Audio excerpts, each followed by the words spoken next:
Great. All right, well, good evening. It's November 11th, 2021, and we are on a very important training tonight, so thank you for joining. Tonight is all about understanding the challenge. So where we've been prior to tonight is talking a lot about generalities. We've been talking about what is Instant Challenge and how should we get started with that. We've been talking about what is team building and how do we do that. We've been talking about, oh my gosh, how do I plan for meetings? How do I get started? How do I pull a team together? Tonight, we're going to assume that the team is meeting, and we're going to talk very specifically about the rules that are important and about how to look at a DI challenge and work with your team so that they understand the challenge as well. So first, of course, we're recording tonight. If you haven't done so already, if you'll put your name, your campus, your grade levels in the chat area to sort of sign in. And if you'll keep your general questions, type those into the chat area. And then Catherine is excellent at monitoring that. And if it's something that we need to break in and talk about right then, she'll do that. Otherwise, we'll make sure questions are addressed at the end. So tonight, the goals of our training are, first of all, we've talked about the rules of the road a little bit. Tonight, we're going to really delve into a few areas where you're going to need to make sure that you truly read the rule book. And I'm going to show you what those sections are that are going to be important. Because really, knowing the rules is your responsibility. That's probably one of the chief responsibilities of the team manager, because we're not going to expect kids to read through the whole rule book. Now, a lot of our middle school and high school teams probably do check things out in the rules of the road. But what you don't want is to have something happen at the tournament that causes your team to lose score because it was something you didn't know about or you didn't realize was a rule. So we're going to make sure you know the important things that you need to read through and understand. Next, you're going to need to know how to dissect whatever challenge your team chooses. And so we're going to talk about what are the pieces and parts of a challenge and how to be able to break it apart to help your team understand. We're going to talk a little bit more about when and how to use the creative problem solving and the project management tools. There's a couple of those tools that I think are going to be really, really vital for you to incorporate so that you and your team are really learning the process and not just making decisions, by whim. And then finally, we're going to delve into how to kind of analyze where the points are coming from. And if your team wants to be competitive, maybe I shouldn't even put it that way, maybe not even competitive, but just make sure that you don't leave points on the table or don't get disappointed when you get a score sheet back that there was something that the team didn't include or didn't spend very much time on because they didn't realize how important it was in the overall scoring. And then finally, I want to make sure that everybody knows that there will be separate Zoom breakouts Monday night, Tuesday night, and Wednesday night of next week, 2 each night. So there will be a 45, 50-minute Zoom meeting devoted to each of the 6 challenges. So I'm just going to quick go back and remind you that there's a technical challenge called Daring Escape. There's an engineering challenge, which is also, we call it the structure challenge, called Roll With It. There's a scientific challenge called Up Close. There's a fine arts challenge, which is Tricky Tales. There is an improv challenge, which is Festival Frenzy this year. There's the service learning, which we used to call project outreach, which is called For the Future, where they're going to tackle a problem that's going to positively affect the future. And then for our Rising Stars, Monster Manners. Now, for Monster Manners, the Rising Stars, we did already do the challenge specific session, and it is already recorded, and it is on the TVNC website. We broke that Rising Star training into 2 sections. The first section is like the how to run a team, how to get started. The second section is all about the specific challenge for this year. Okay, roll ahead again. So there was an email that went out, in our newsletter format that described when those challenge breakouts are. I will also have a slide with that at the end of the day today. Okay, so how are we going to do this? First, we're going to talk about the importance of the rule book. We're going to discuss the parts of a challenge.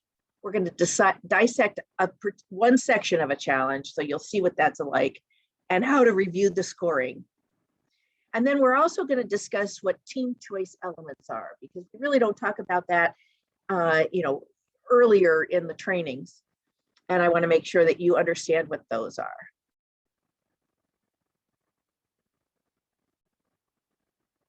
And finally, I'm going to just sort of navigate you to the CPS tools and project management tools.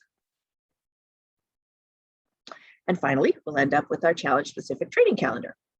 So we're going to start with rules of the road. So I already stressed part of why they're important is that we don't want any team to have a bad experience because a rule was not kept in mind. And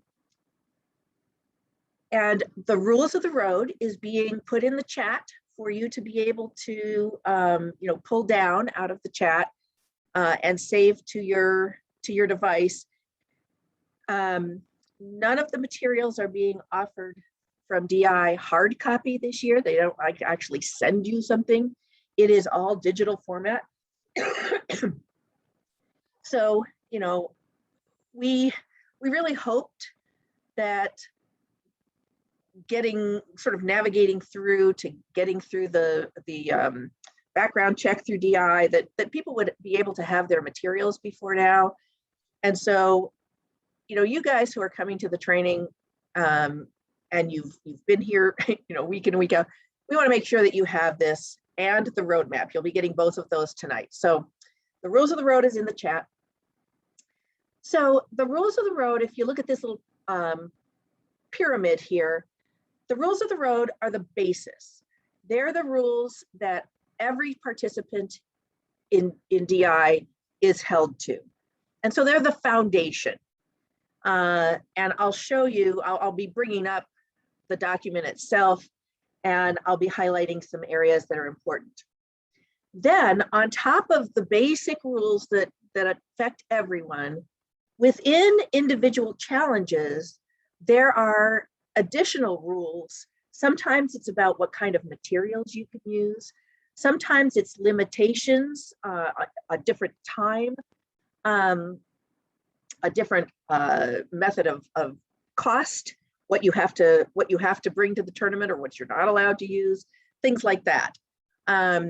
Like in our technical challenge or our engineering challenge, it'll give you very specific information about the kinds of materials and the kinds of motors you can or can't, that kind of thing. Then at the top of the pyramid is something called a clarification.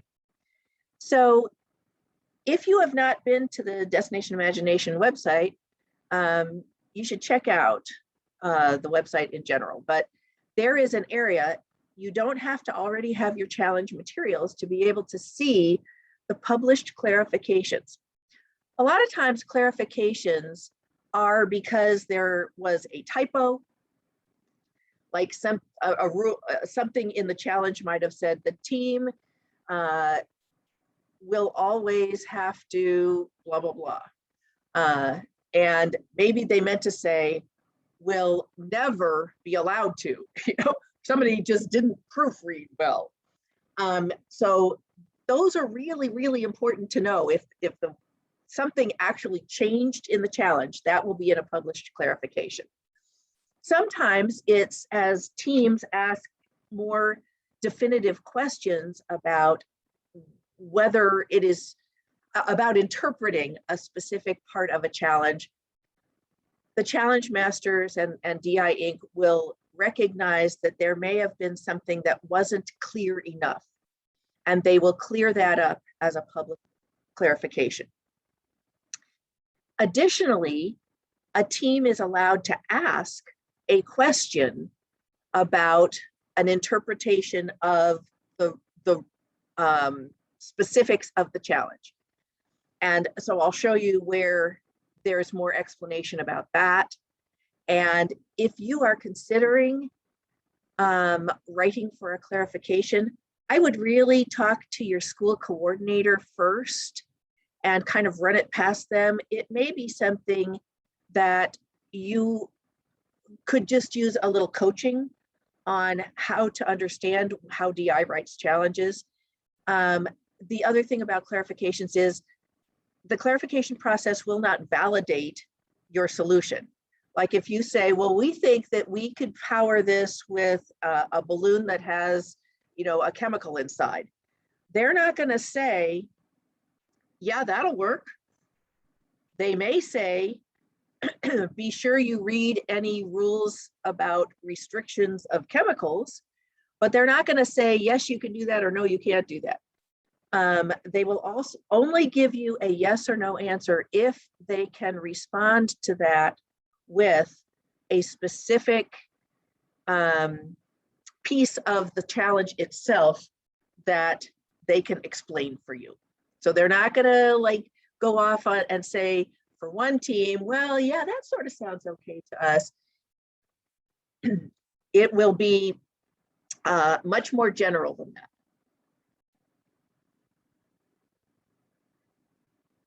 Okay, so first of all, I know we probably say the word interference like every 5 minutes in DI training, but it is a cornerstone of the Destination Imagination program, and you need to know what interference is or is not, and you must enforce it. You must enforce it with the families. You must enforce it with your, the kids' peers, their friends, their buddies, your own family, and yourself, you and your co-team manager if you have one. So in the rules of the road, and I'm going to show you the actual document in a few minutes, but there is an entire section on interference. So it talks what the rules are within the challenge. It talks about how the team's solution has to be the team's alone and what that means. That no one else can help them design their structure. No one else can actually cut the wood or the material. Nobody else can paint the props. There's a section on acquiring materials. So is it interference if you go to the store and go to the fabric store and pick out the perfect fur fabric without any of the team members there? That's interference. But on the flip side, in terms of acquiring materials, if you have taken a couple of kids or the whole team to a fabric store, you've looked at all the options, you've gone back, you've made patterns, you've looked at sewing techniques and so on and so forth, and they say, okay, well, based on this pattern and what we want to make with the Snuffleupagus costume, we're going to need 4 yards of that gray fuzzy material we loved. If they are that specific and send you back to buy 4 yards of that, then that's not interference. So I hope you can sort of see, and that is all spelled out in the rules of the road. There's a little bit of discussion about how it's your job to monitor and to enforce this, like I said. And finally, what you need to know is that there is a form that is required that the team acknowledges and signs. I mean, it's digital, it's online form now. But what it says is that the team manager and the team all attest to the fact that there has not been interference throughout the season. And it lists 6 or 7 different areas where the team acknowledges that they did it themselves. So bottom line is, if you are careful about A through E, you can with clear conscience sign Form F. Don't make children lie. Just keep your hands out, keep people's hands out. If somebody does something, they a parent provides a costume and you can't verify that the kid did it themselves, then I wouldn't use that costume. There is an area on the form where you can fess up about something that somebody else did. And we've had teams where they said, okay, well, we wouldn't let them use a drill, so we drilled the holes. And I will tell you that they will still get scored down, or possibly even a deduction, because there was outside interference or assistance from outside of the team. So it doesn't really help you to acknowledge that there was some sort of interference or outside assistance. The better bet is not to do it, either to teach the team how to use a tool or how to do a process or a procedure, and then let them do it. You can help them, you can hold their little hands while they're making Swiss cheese out of a 2x4. But when it comes to the 2x4 that actually is holding up the hinge that opens their backdrop, the kids needed to have done that. And appraisers can tell. If everything is perfectly measured and that thing is completely square, we're going to wonder, and we're going to ask kids more questions about how did you do this, and how did you learn about that. And one of my favorite stories is there was during the question and answer part after the team's performance, an appraiser said, "Man, those wheels work so well.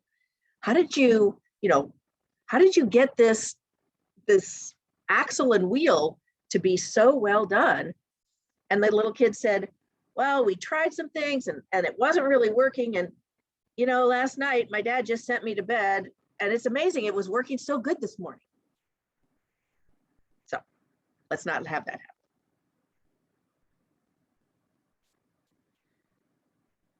Next, the next important thing for you to understand is the rules around expense and cost.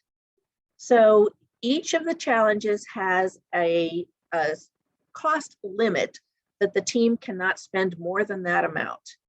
That cost limit means that the team can't just go out and buy a drone, and have it, $200 drone or $1,000 drone and have it do its technical stuff.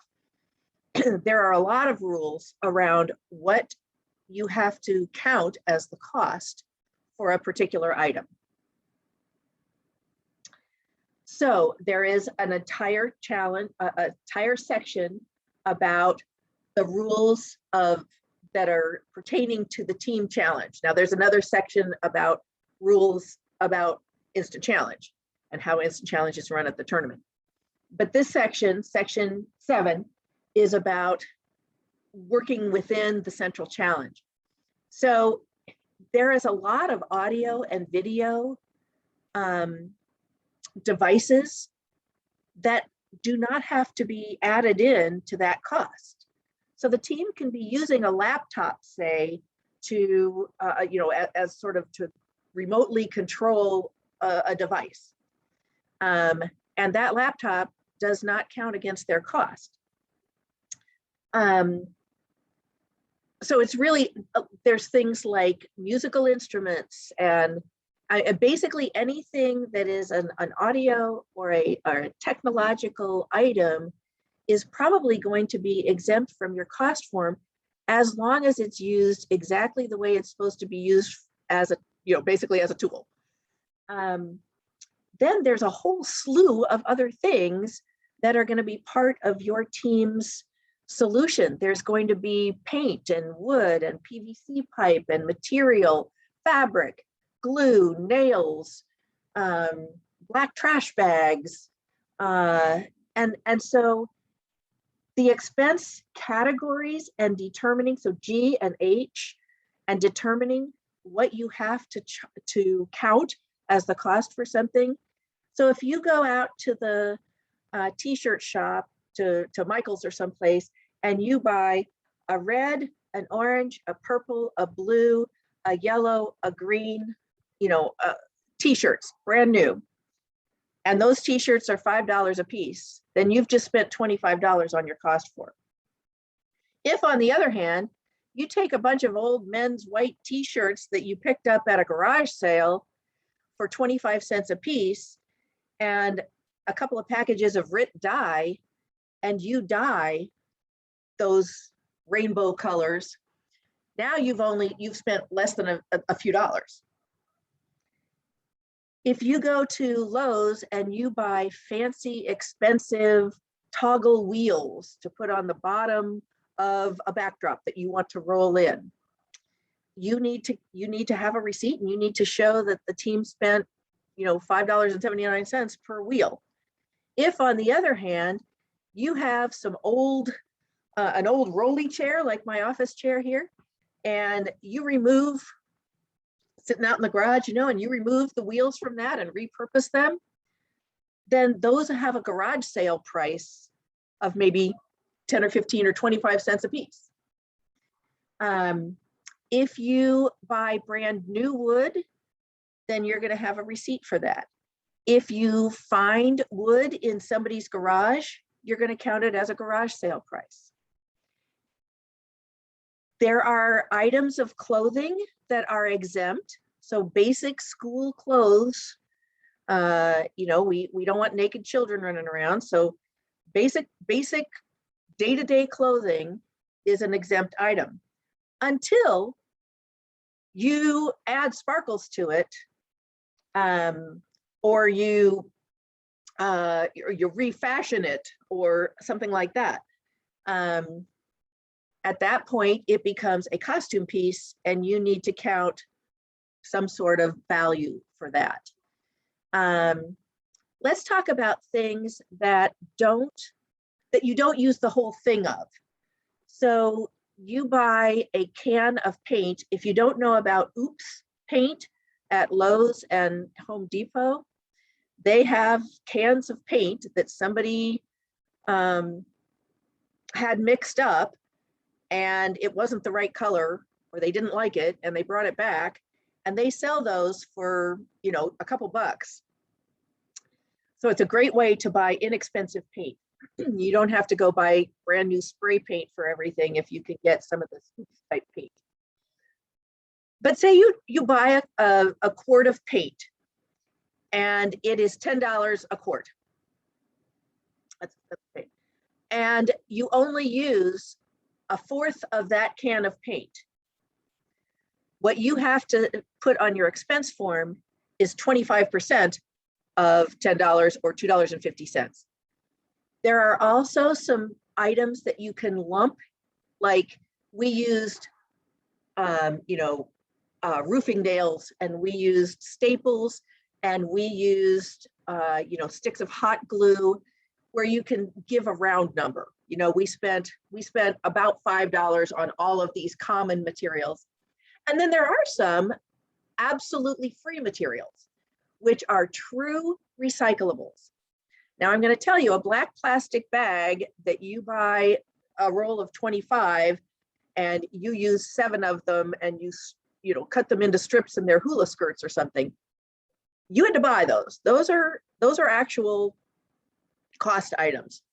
But you take paper bags from Kroger or Trader Joe's, and you use that brown paper, that's a true recyclable. Or empty milk jugs, or dryer lint. There was a team that used that. It was very funny. They kept coming through the neighborhood and asking for, they knew I had a lot of red. Red's my favorite color.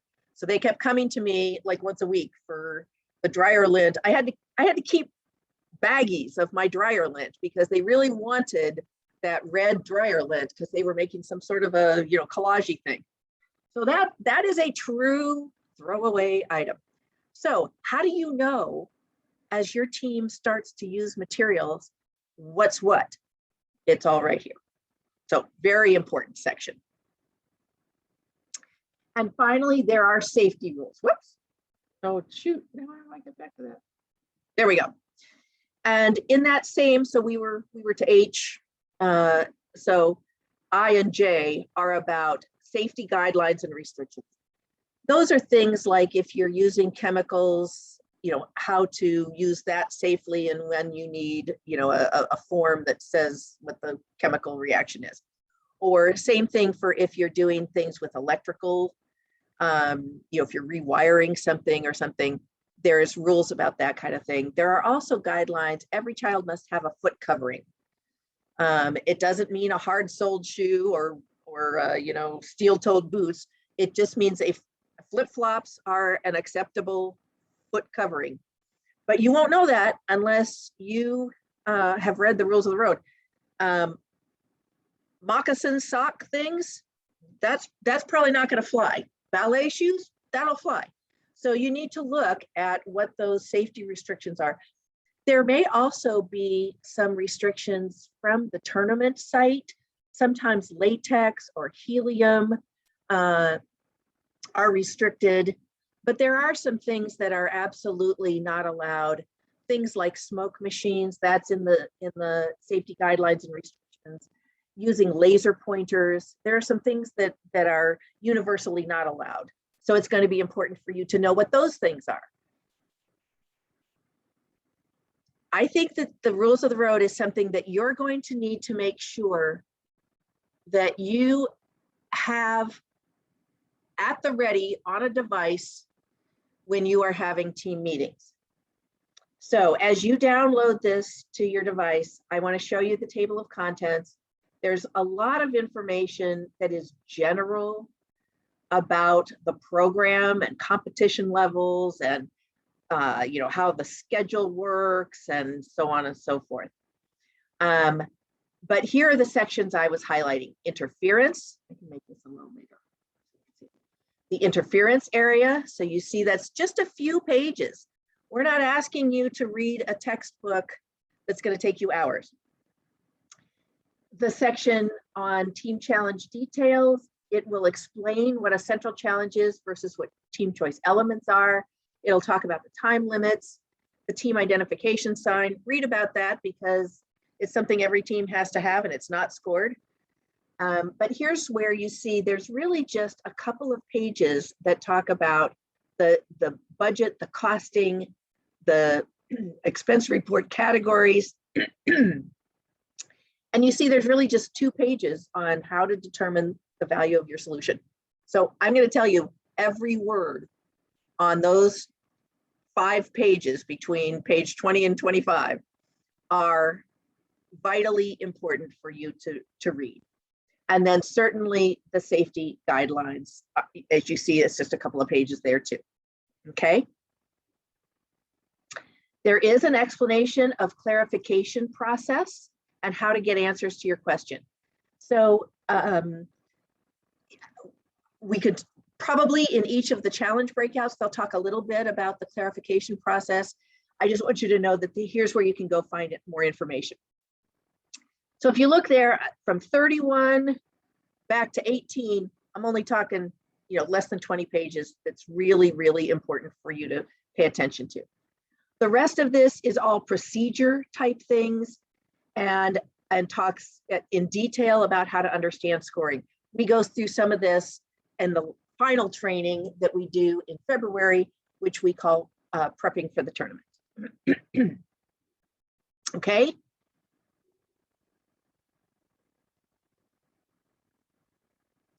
All right, so now that we've gotten the boring stuff out of the way, let's talk about the challenges themselves. So what I want to do is I'm going to generally talk about all the challenges, and then we're going to actually look at one specifically so that you can see what where these are, these sections are within the challenge and what it is you're going to be reading and looking at when you and your team determine which challenge you're going to do. So first of all, the beginning of the challenge has sort of this table of contents. And it talks about that there are these different sections of the challenge. And so it talks about, here's the things you need to know before you get started. Here's everything about the central challenge. Here's information about the team choice elements. Here's a little bit about if there are special requirements or special things to know about the tournament site or the tournament procedures, like specifically our structure challenge or the engineering challenge. You're actually building a wooden, kind of thing. And that there's a weight to weight held ratio. So that gets checked out at the weigh-in, which is prior to the team's performance time. So those kinds of things are what is in that at the tournament part. Then the all-important scoring, which we'll definitely pay attention to the points. And then each challenge has what's called a tournament data form, and I'll show you what that looks like. Those are done online now. So you don't actually have to print it out and bring umpteen copies to the tournament with you. All of that is done and submitted prior to the tournament. So that's pretty cool. Okay, so this is straight out of the roadmap. And the roadmap is also being provided for you tonight. Within the roadmap, there are a couple of suggested team meeting agendas that give you hints or ideas about how to have the team think about and decide which of the 6 challenges they want to do. And I thought this was and this was before I knew for sure we were going to give the materials tonight. So I actually just pulled a piece of this out of the actual roadmap or one of those agendas. But, a great place to start would be to watch all the challenge preview videos on the DI website. And then let the team members decide, if there's probably 1 or 2 that they're like, that doesn't sound so great to me. And then you're going to want to actually read more about, so there is an extended preview of each of the challenges on the DI website. You don't have to have a membership yet to be able to get to those. That talks about more of the elements that they're going to have to include and what the overall idea or theme of the challenge is. That's a good next place to go.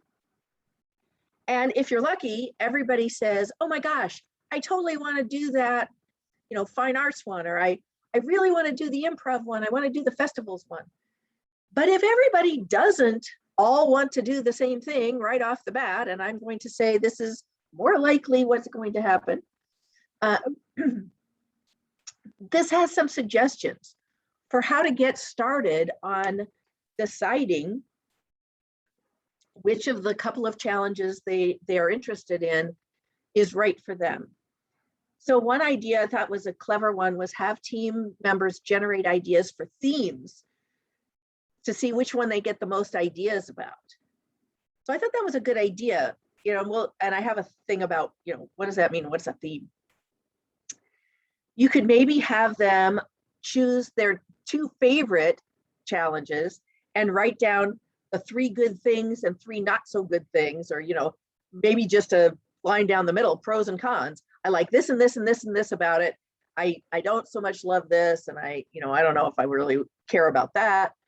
And you could do sort of a comparison. Oh, well, we got a whole lot of hits, pros about, 2 of these challenges, but some of the not so good ideas, or, some of the things we're worried that we don't really know how to do or can't do or don't want to do, you know, trump, take out of the mix this other challenge. There are some activities in the agendas, and there also are some tools, some project management tools and some creative problem solving tools that you could actually go through the exercise of making choices. And so that's where this last point is. You know, there are way better ways than just putting your head down and holding your hand up for making a decision that everybody owns. And that's where I'm going to challenge you to take the time to really delve into what's going to work for the team and what's going to keep them excited throughout the season, because it's going to get hard. They're going to have failures. They're going to have things that aren't working. They're going to have setbacks. So if they're excited about what they're doing and what the final outcome is supposed to be, I think that'll be a better way to keep them going than, you know, and not have mutiny in the ranks. I will tell you one thing I did was I had my team actually go home and sort of research areas of what they had to do in the team challenge. So like 2 of them had to think about, you know, well, what kind of a technical element would it be if, you know, would be cool. And a couple others who were more like, you know, we were doing one that was the scientific challenge. So it involved research. And so I had them go do some research, and it was about time periods. And so they came back and they had to sell their time period to the others. And so they were free to come in costume, to, you know, have props, and, you know, different kids took that more to heart than others. But we got into a time machine, which was actually that my son had a bunk bed thing with a like play area underneath. And so I just hung a couple of blankets about that. And so we like went in under the blankets and we made noises and we, you know, rumbled around. And then I would go ka-ching, and we'd come out, and, you know, that person would, okay, my time period is the 50s and it's Elvis and blah, blah, blah.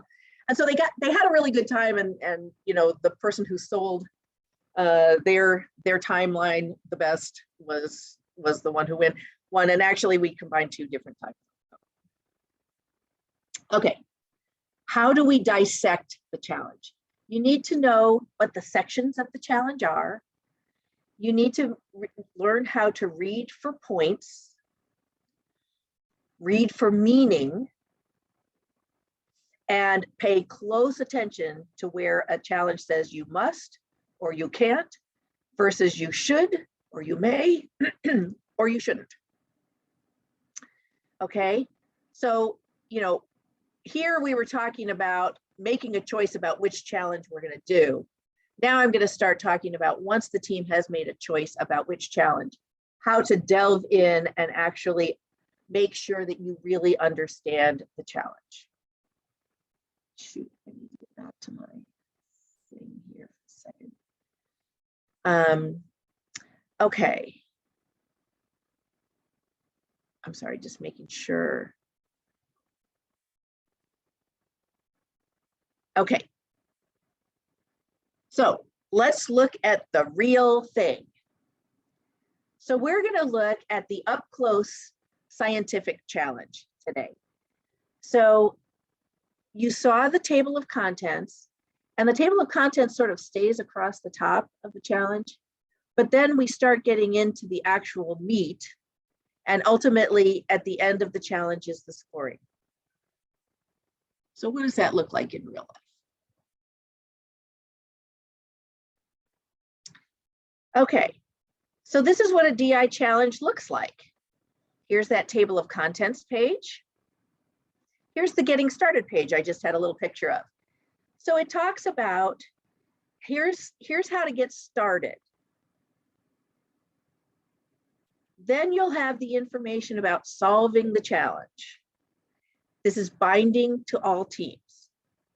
It'll give the specific budget, the cost limit and the time limit that is specific to this challenge. And then there will be the tournament data form, and it tells you that you're going to go online to do this. Then the next piece is now we're into the central challenge. This is the meat of the challenge. Anytime you see one of these check marks at the beginning of part of the explanation, what that means is there's a scoring element associated with that. So in this particular challenge, we have to create and present a story about at least one character who encounters a mysterious object in at least one micro world. Now I'm going to tell you there's a glossary, thankfully, so that if you don't know what a micro world is, or you don't want to figure out how to explain that to the team, there's a glossary. Okay, so for this challenge, so it's going to tell you, is a visible, tangible object. Okay, the mysterious object may be visible and tangible, maybe any visible, tangible object your team chooses. So that has a scoring element. It means that mysterious object has to be seen and held. Okay. At any time in the story, at least one character must discover the identity and or purpose of the mysterious object. There's score attached to that. Now, you see some things that don't specifically have score, but it says, you know, you're allowed to have more than one mysterious object, but only one's going to earn points here. It's from 25 feet away. A micro world, here we are, is a Earth-based environment, real, too small for humans to see. You're going to integrate research about the micro world or worlds or the science of microscopy into the presentation. So that's something that's going to be scored. So this helps you and your team know where are the points coming from, what are the absolutes we have to. Here's a may choose how much of your story is set.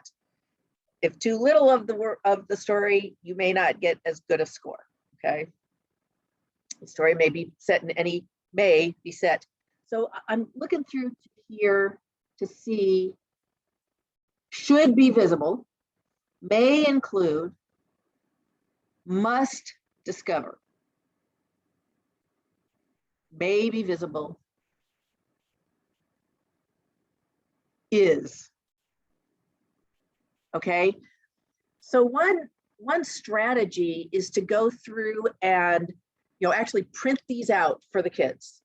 A lot of team managers start a folder for their team members. You may or may not want to let those go home, or have extra materials if not everything comes back. But that way, the kids begin to take the ownership of knowing what's in the challenge, rereading things when they have a question, and being able to go through and begin to analyze the circle the maze, but maybe highlight the musts, things like that, so that you begin to really learn what specifically we have to do. And so as you see, it goes on, okay? They're going to have to use a lot of the challenges will have, or several of the challenges have some sort of a table of, techniques, visual techniques or improv techniques, or in this case, these scientific techniques. And so this one says that you use the style of one, and then of course it says after that, only one's going to be used for score, but you can use more than one if you want to. And it keeps going with the musts and the mays. In this challenge, you have to have a visual effect. So you have to design and create a visual effect that uses a technical method to reveal, enhance, or animate. And then it gives you all the other things that say, so here's the scoring, but here's all the other stuff you need to know. Okay. Then there's a section about team choice elements. So I'm going to come back to this in a minute.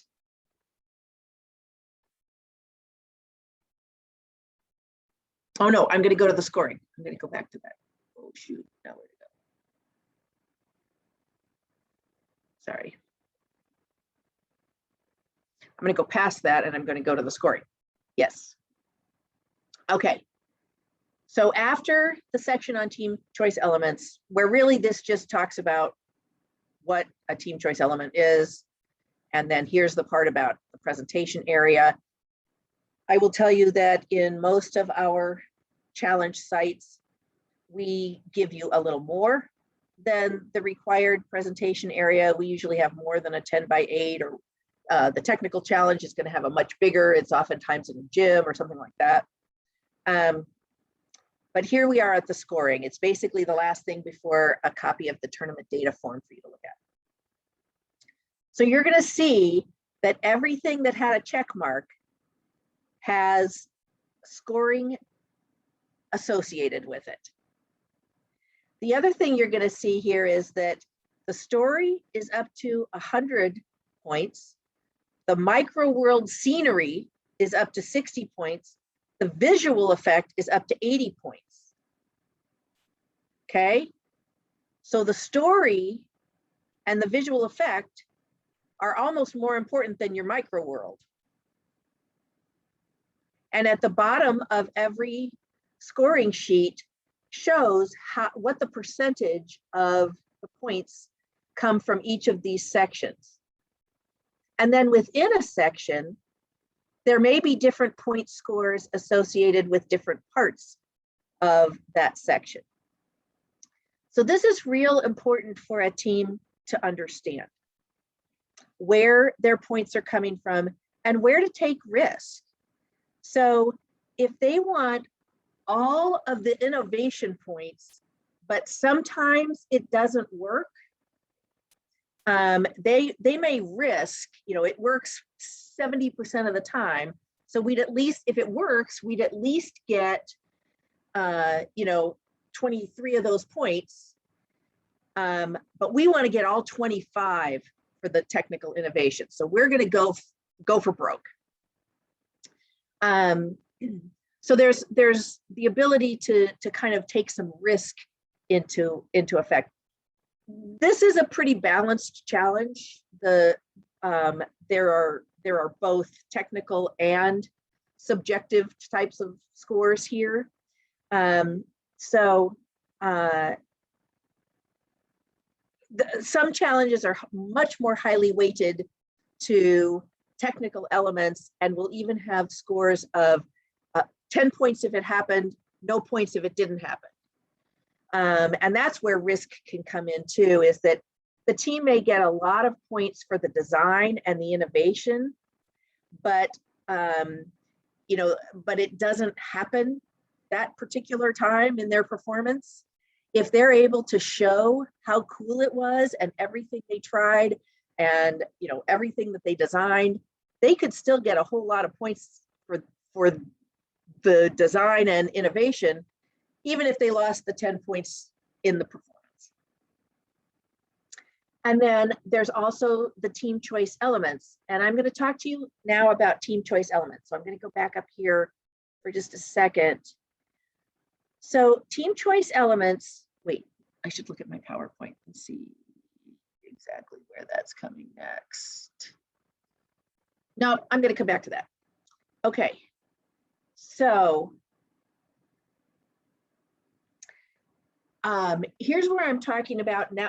Once we've dissected the challenge with the team, then they need to really understand the challenge elements, what exactly the challenge is telling them they need to do. So they're going to review the challenge elements, maybe assign different challenge elements for them to really become the experts on. There is a whole area on planning a solution in the roadmap, and there's even a practice worksheet to help the team kind of do this dissection on pencil and paper. You may sometimes have different work groups. So, you may have the building prop making, you may have the story, you may have the people who are turning the story into a script. And they're going to make sure that the points that come with that part of the challenge that they are very familiar with. You're going to keep reminding them of the things that they've decided upon, the theme that they've, you know, and make sure that they're not going off on crazy tangents all the time that are going to take them away from doing the things that the deliverables, as they say, that have to be done. And so there is a tool in the project management section that talks about how to make sort of some to-do lists and things. So I'm going to talk about that later. Okay, so when you're deciding on a challenge theme, you're going to want to make sure that you really understand what the challenge is about, and then have team members start to generate different ideas about different themes for their solution. And they can, there's lots of brainstorming tools. There's the ABC tool. There's the write it on sticky notes and put sticky notes, you know, on, you know, this idea or that idea. You know, you can use the little green dot kind of thing where you know, now that you have, you know, maybe 15 or 20 different ideas, you give everybody 5 or 10 dots, and they put their dots on the things that they like the best. And that's a way to sort of shake out what's gonna work. And a lot of times you can combine things too. So, okay, team choice elements. What is a team choice element? A team choice element, go back to my challenge.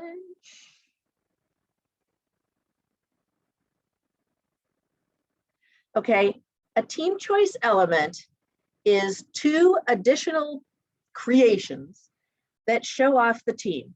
So it can be a prop, it can be music, it can be technical gadgets is fun. It could be a costume, it could be a dance. There was a team one time many years ago where they did a slow motion, they rolled out a mat, they did a slow motion kung fu fight. It was hilarious. And you know, they worked really, it was like, you know, Tai Chi or something. They were doing these poses, and then it was, you know, play fighting. Absolutely hilarious. And it was, you know, it was part of the conflict resolution to their whole challenge. But they depicted it with this funny slow motion fight scene. Sometimes teams have done a whole bunch of puns, or they do a lot of, maybe one character speaks all in rhyme. Your team might decide that one of their, you know, a really interesting prop that would be cool in their micro world, you know, that they blow it up so that there's a, you know, a big copy of it that everybody can, you know, that's overarching their whole backdrop or something, you know, maybe that would be really cool. Could be something very artistic. So it needs to really be well integrated into the solution, because part of the scoring is from that. So so this is where it's hard. It has to be something standalone. So it can't be something that's in any scored element. Okay, it can't be any of these things that are supposed to be part of the challenge. But say you have to have, say the team has to have some sort of a vehicle, say, and the vehicle has to get from one place to another and has to have a certain kind of propulsion, and you know, you get more points for how fast it goes and blah, blah, blah. But the challenge doesn't care what your vehicle looks like. The team can take and put a chassis on, put a really cool, you know, cardboard fashioned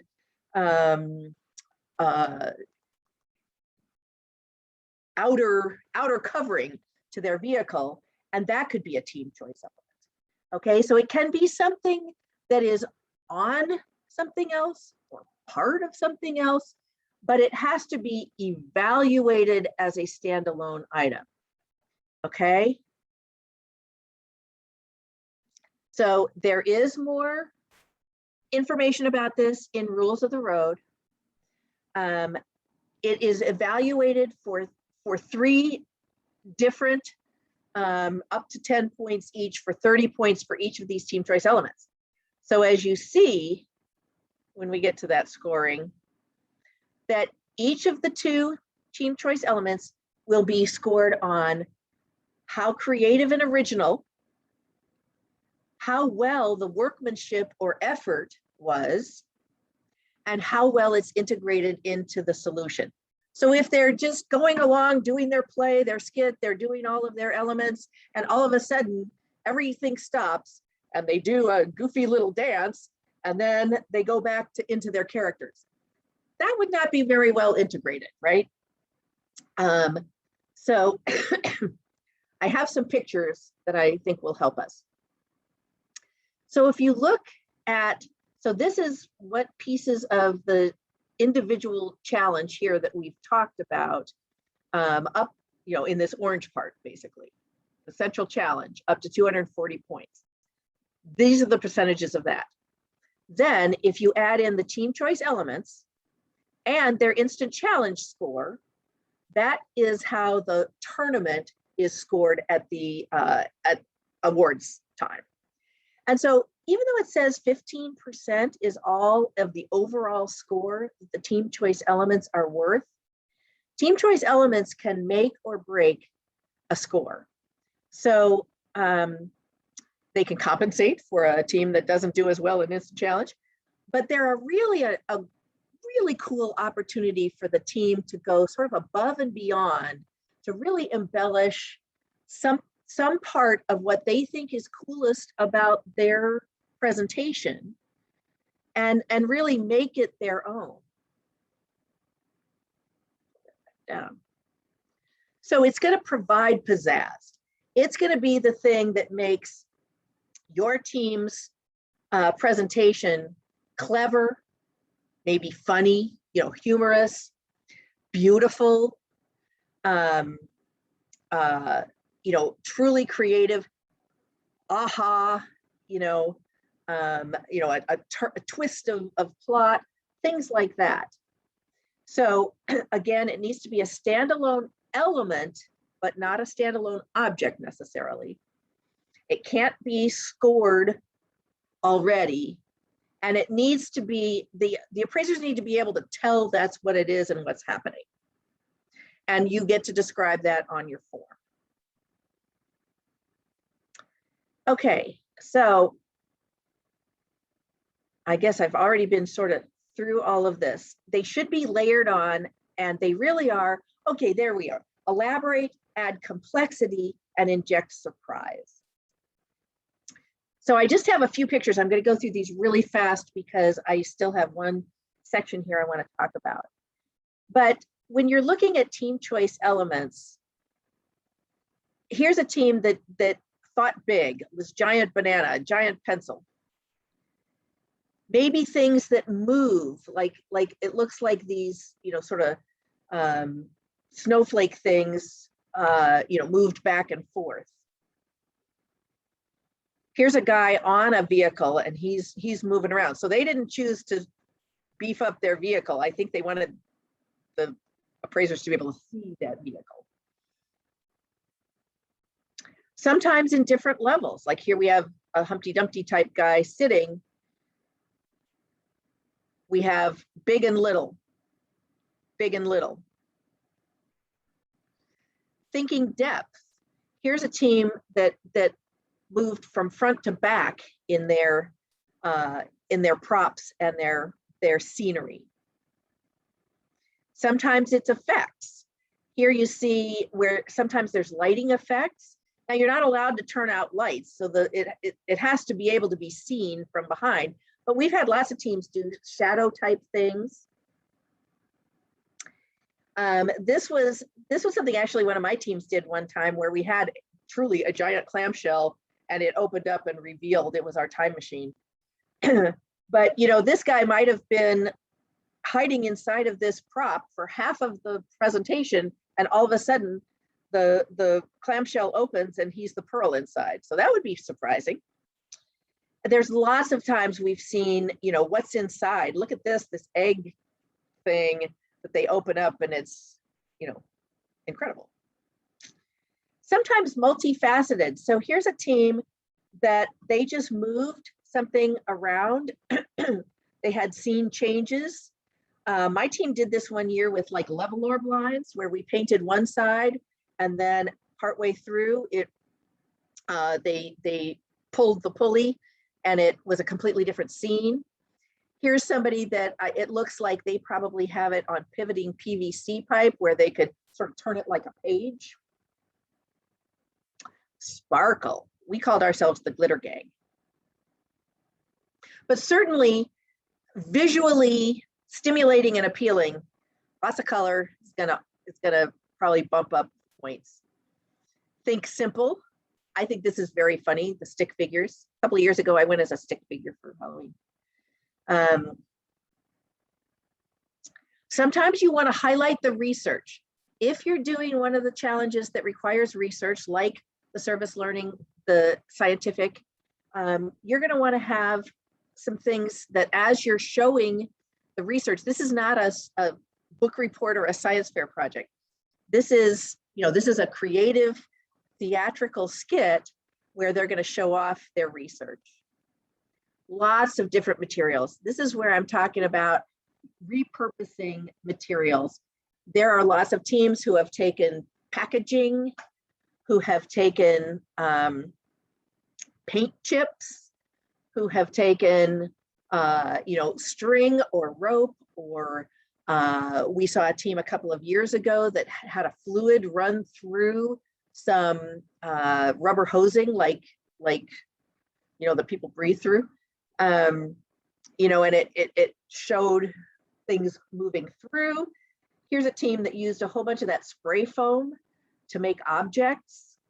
So think about unusual materials that you can use. Here's a team that used, but this is all duct tape.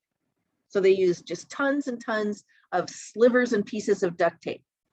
Here's a team that used paint, those paint swatch things that you get. Before a team goes in and gets in trouble with a store manager, you might ask. Here's where somebody used paper mache to have this gigantic, I don't know, animal head. Here's where they've used different sizes and sort of weighted from front to back. You could have homemade instruments or sounds. Thinking through the theme. So all of the pieces, I love this one where she almost melts into the backdrop.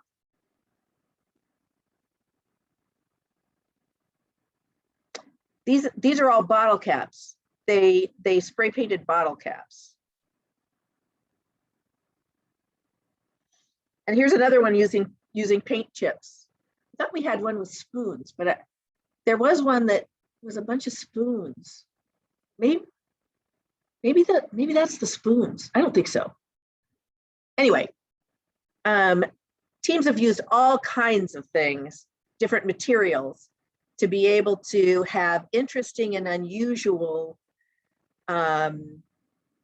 visuals, sounds. But I do want to remind you that it's not all just visual. It can be clever dialogue.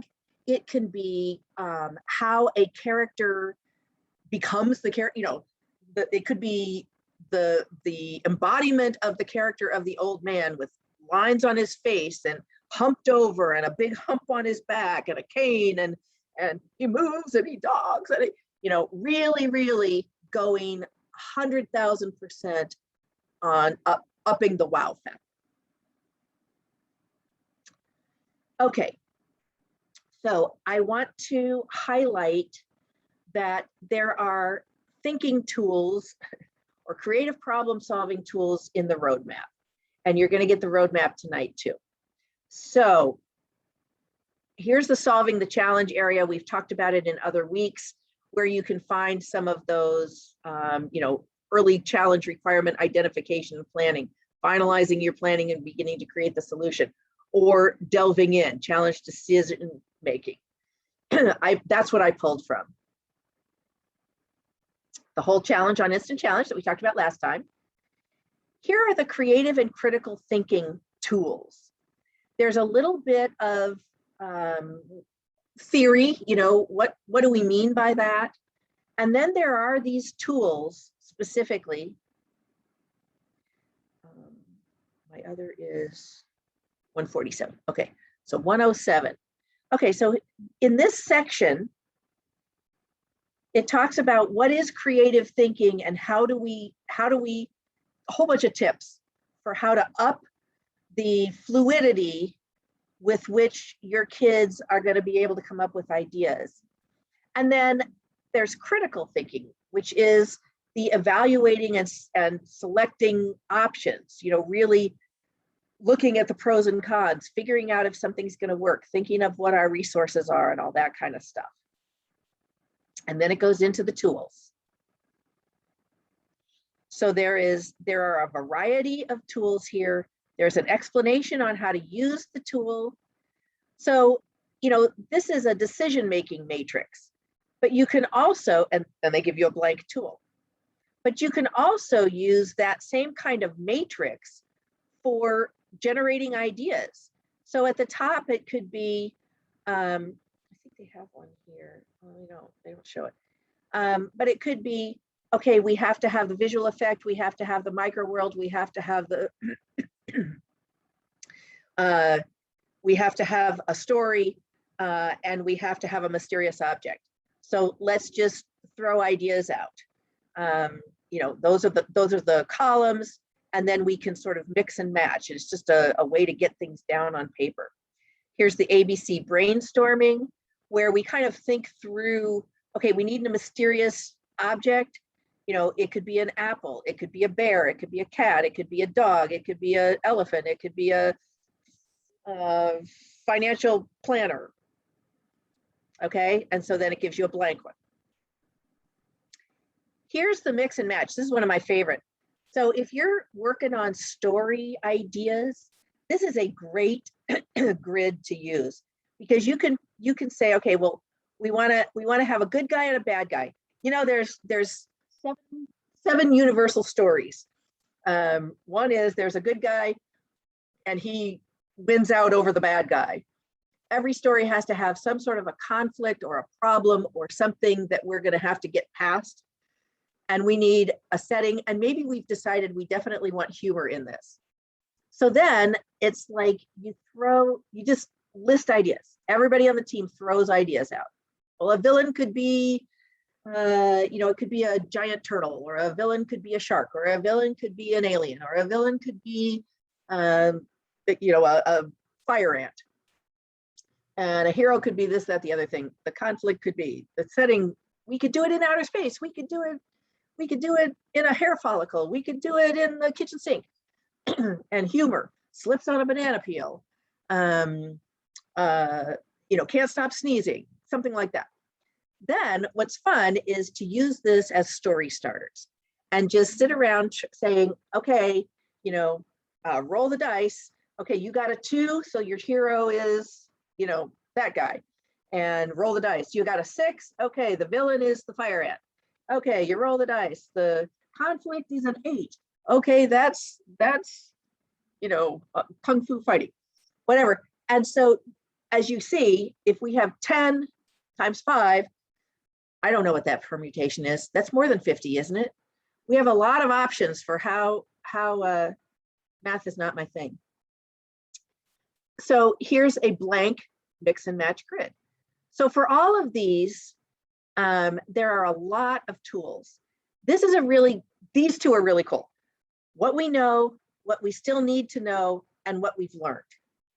So it's like, okay, well, we want to be able to, we don't know anything about microscopy. So, what we know is that means it's really little. What we want to know is what makes it cool, what's this, and then what we learned, so that ultimately we can figure out how we're going to present that research in our play. This is a really good one, which is like a who's doing what when. So it's sort of, this is a really simple deliverables chart. Okay, what is it that we have to do? Who's going to be responsible for it? When is it done? And are there things that we need? Do I need help? Do I need materials? Do I need, what is it that I'm going to need to have? So it's a really simple project management chart. Then there are the charts for making decisions.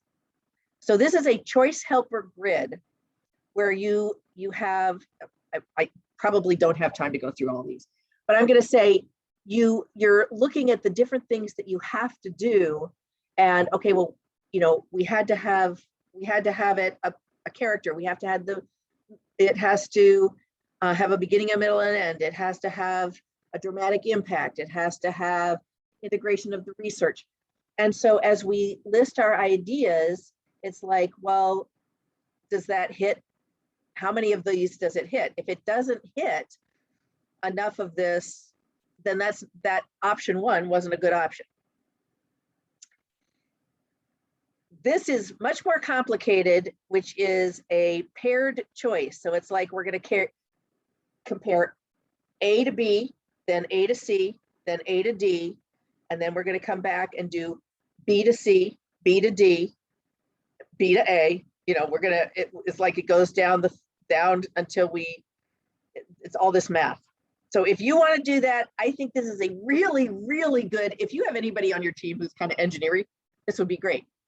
Now we have a tool that we call, see, it takes all those pages.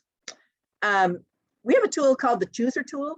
It's an upside down pyramid, and however many grids, like say you have 5 ideas, so you have 5 pieces at the top of at the wide part of the pyramid, and then everybody decides, all right, of those 5, the one we like the least is the shark. Okay, now we only have 4.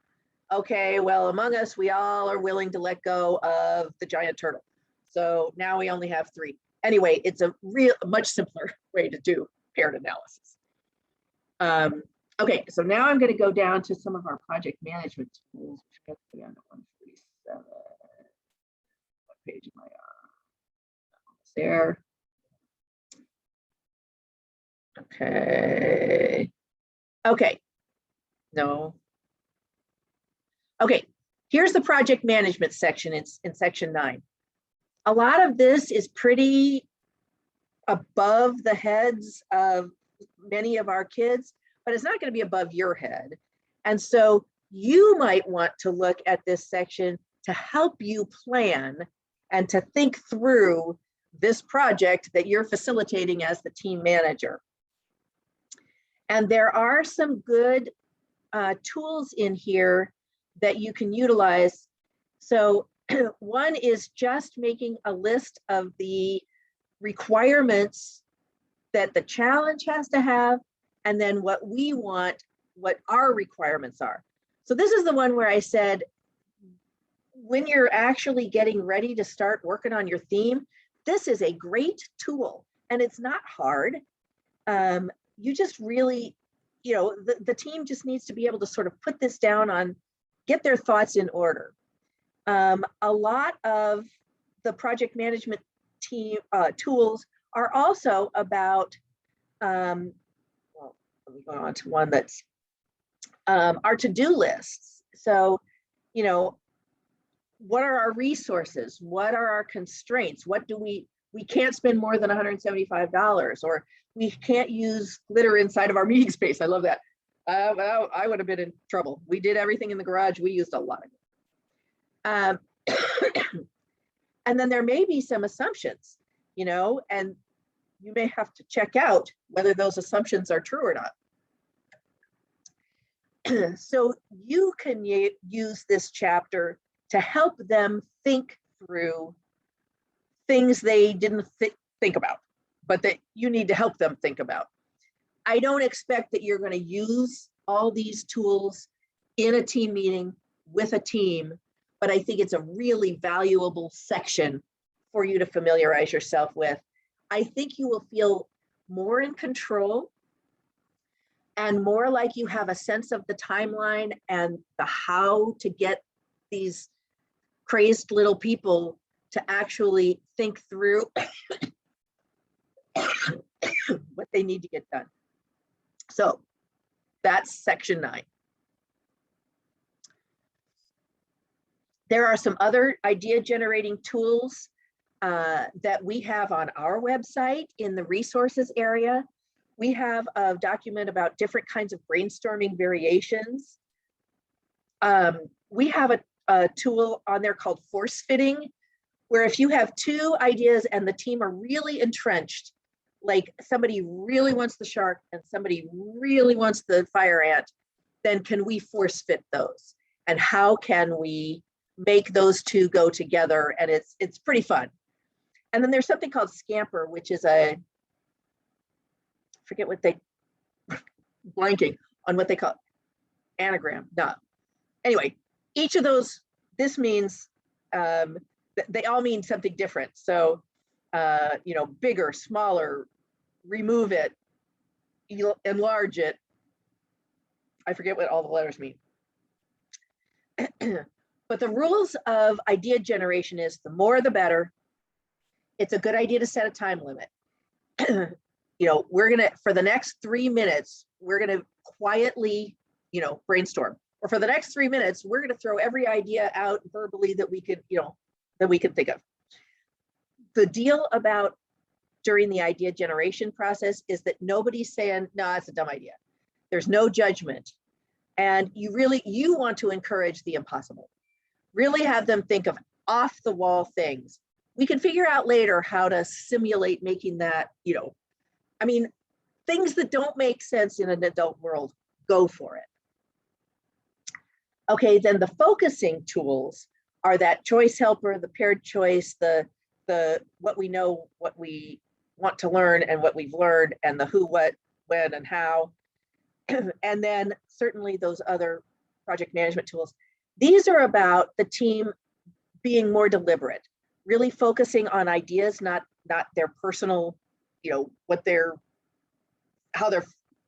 feelings are. You know, that was my idea. That's never be like my idea.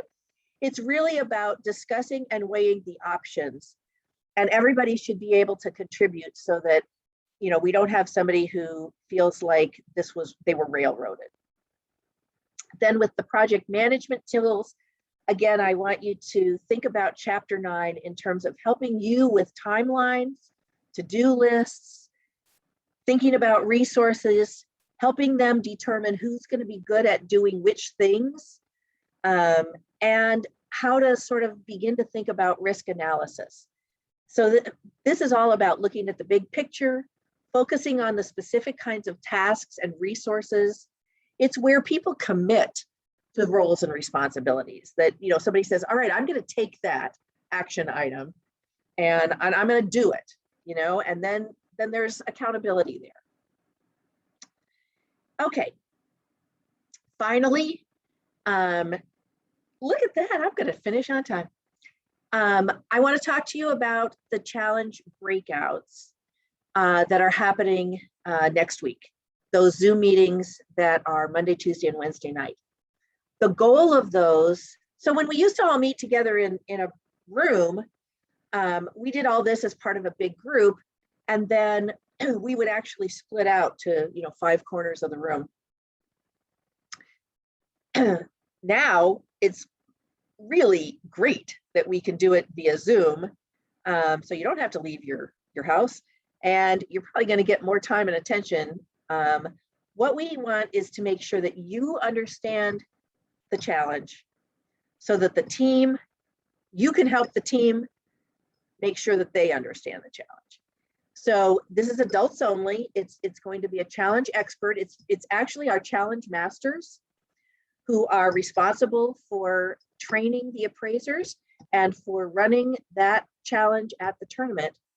So they're going to make sure that you don't have misconceptions or false assumptions, but they're never going to validate a team's solution, you know, or idea. Sometimes there's a little bit of conversation about, well, so does that mean we can do this kind of thing? you know, and they'll say, well, let's read this part, that what they're really saying is you should do that kind of thing. So I have a feeling not too many teams have gone too far in terms of knowing what they're going to do about their particular challenge. I bet a lot of you tonight have not even chosen your challenge yet. The leader isn't going to interpret the challenge. Like I said about the clarification process, they're not going to interpret the challenge for you, but they are going to help you understand the challenge, how to read the challenge, how to understand the scoring, and what certain terms mean. And they'll give you their experience on how that kind of shakes out in the tournament setting or for teams in the past. So here's the schedule. Our calendar has the Zoom links. So on Monday at 7 p.m. is the engineering challenge, which is the structure challenge. At 8 p.m. is the improv challenge. On Tuesday, we have fine arts and scientific. You've gotten a pretty good sneak preview at the scientific one. And then on Wednesday will be the technical challenge and the project outreach or service learning challenge. So what do you do if you have absolutely no idea what challenge you want to do? That's a hard one, because I may need to defer to Catherine a little bit, and I'm gonna, well, I guess I'll leave this up here again for a minute, but you know, probably most of you, many of you don't have the challenge materials. And so it's going to be really hard for you to know which challenge you might want to come look at. I would spend a little bit of time looking on the DI website at the expanded previews. And if there's something where you're like, we are not going to build a balsa wood something, I'm not even going to present that to my kids. I mean, you can, as a team manager, you can do that. Otherwise, what I'm going to tell you is the challenge materials will be available in each of these. The individual challenges will be available in each of these, which means at that point after that, anybody will be able to get to them, right? And therefore, you'd be able to do some of these exercises with your team to make sure that they have made a good choice for which challenge they want to do. And then these sessions are recorded. So you'll be able to go back and listen to, and you'll have the contact information for the challenge master if you have, you know, kind of a general question. So did I say anything I shouldn't, Catherine? Did I do that okay? Yes, you're good. Okay. You know, the thing that made me nervous is I'm saying this on a recorded thing that anybody, I just announced that we are releasing the challenges. Oh, right. No, I think we're good. And then one thing I was going to add is that each night there's just like a single Zoom link, but just for simplicity's sake, I guess for me setting it up. So just show up at like the time that your challenge is going to be. So what we'll do is like, we'll have just a single Zoom for that night. We start the recording, we stop the recording, and then like at 8 o'clock, we do the same thing for the next challenge, right? So that's how it's going to be. Or you could just come at 7 o'clock and stay the whole time, because that's what I'm going to do. Yay. You can come all 3 nights if you want to. We'll be there. Yes. Yes. So let me stop the recording.